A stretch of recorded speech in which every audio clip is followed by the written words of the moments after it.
There, so today we have another review. This is a beer courtesy of Pariah. Thank you so much. And this is Gimme Some Mo. So Gimme Some Mo is a hazy pale ale, 5.4%, and this is in reference to Busta Rhymes' song video.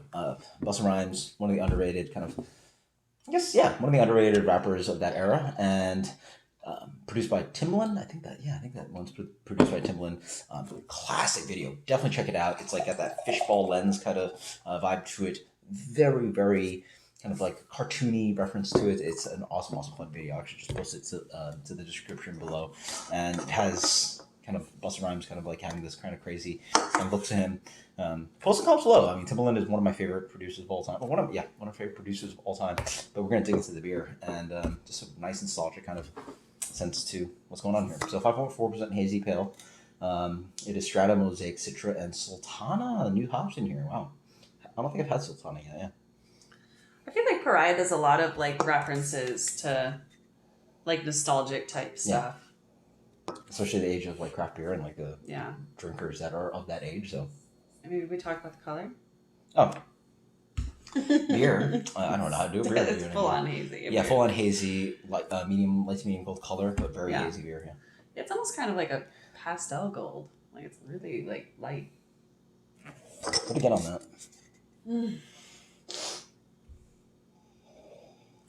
First, I get a little diesely. But. I get some like ripe pineapple. Mm-hmm. I mean, your typical. I mean, like I feel like we repeat these same fruits every time we do a hazy: pineapple, orange peel, some Meyer lemon, kumquat, maybe some star fruit, almost like pomegranate type thing going on too.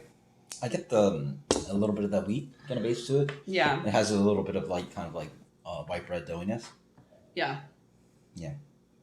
Let's smell that. We've had this one for like a week or so. So I mean, it's had some time to. Canned about a month ago, but sat in the fridge for a few weeks for us. Right. Cheers. 5.4%. Nice.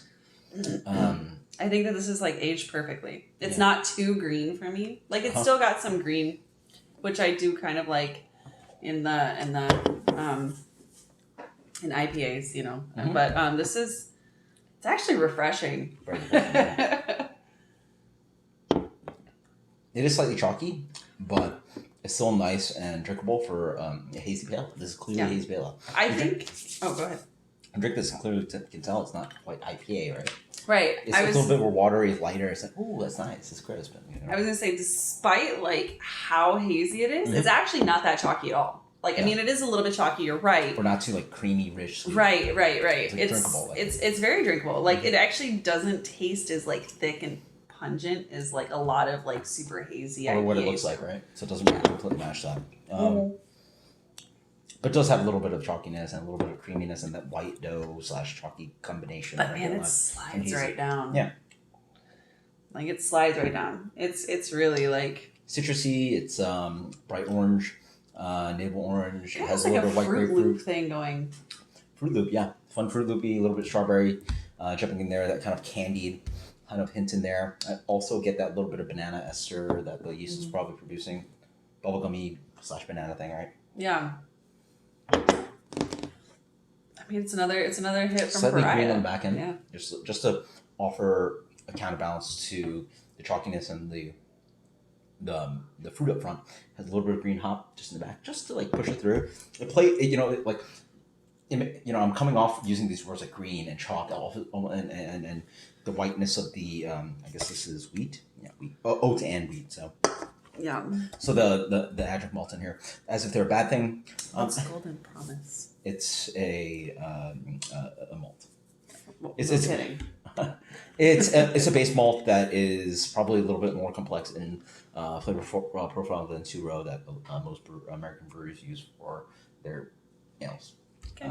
I think we need to spend more time on malts because I don't know anything about malts. I've tried several hops and can identify. And then aromatic is also just a slightly higher level of malt that is going to have a little bit more character to it. So I mean, literally describes it's going to offer a little bit more kind of like biscuity / toasty notes to the beer. Mm-hmm. And then oats and wheat are traditional in New England IPA, and then Golden Promise are base malt. Generally, people use two-row, but you can even use Pilsner, which is super pale. Some people use Maris Otter, which is a British malt that has the most impact and like full rich malt character, and then Golden Promise on there, and then 2 rows there, and then Pilsner somewhere around there. So we're in the range of really pale malts. Yeah.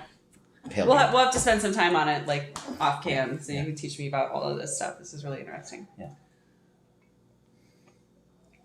It's tasty. Again, but going back to it, again, I was using words like chalk, green, and all that other stuff. But those are like nice, pretty notes that sort of sitting here reminding me of what, modern New England is. But it's in a package of like at a low setting. And everything is still pushed by this really fresh, delicious, drinkable New England pale ale. Yeah, it's hella crushable. Like it's I mean, like I was saying, despite the haziness and the color, like it's actually like really like a lot more aqueous than you would expect. Yeah.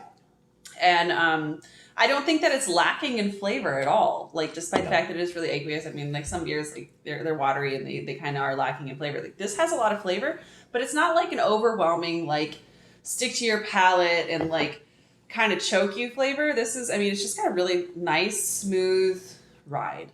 And I think that this is something that, I can have a whole pint of and sit there for 15 minutes and sip on it.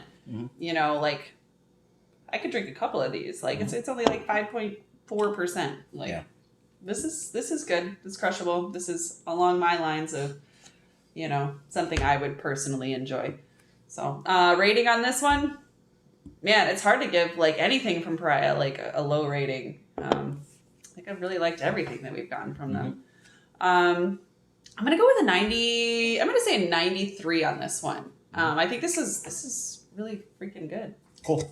Right in that range. I mean, we don't rehearse this at all. Give me some Mo. This one gets a 94 for me. I was gonna say 94 too. Cool. We shared 8 ounces and we've done a review, and I have probably 2-3 ounces left, and you're right there. Yeah, like this is just super easy to drink. Yeah, I'm gonna stick with I'll say 94 too. That was my initial thought. There are beers that we review on the channel where they're high pressure beers, and we'll take a nice easy time sipping them. But this is 5.4% delicious New England hazy pale ale / New England pale ale, whatever you want to call it. Until next time, guys. Cheers! Thank you so much, Pariah. Later.